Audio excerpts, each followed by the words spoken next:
Today's climate matters. It's called Stinknet, an invasive African weed that crowds out native plants and becomes a fire hazard when it dries out. And now it is spreading in Maricopa, Pinal, and Pima counties. Storm Tracker 4 meteorologist Dan McFarland joins us now with more on what's being done to try and control it.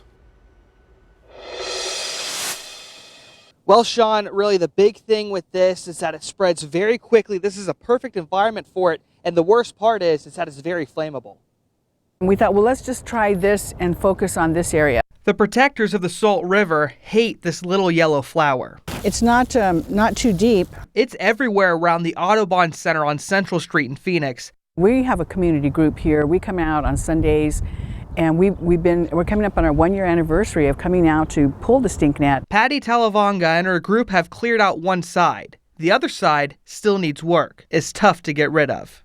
It can take over an area and exclude all of our native plants and make it very difficult for them to grow there because it depletes the resources in the soil for them. Experts say Stinknet came from southern Africa about 25 years ago. We already knew it was going to be a serious weed. Botanists are still studying it, but since it's not native, they say it needs to go.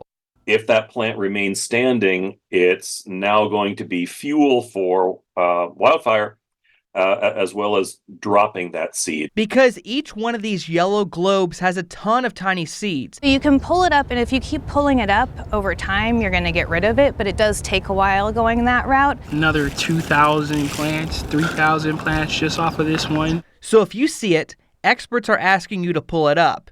But it's so nasty that you have to take precautions. It smells like turpentine or rotten lemons, so use gloves, or you will too. And you have to tie it up in bags so the seeds don't keep spreading.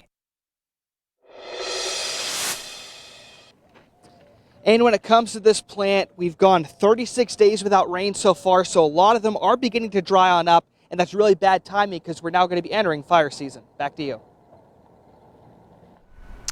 Good lesson.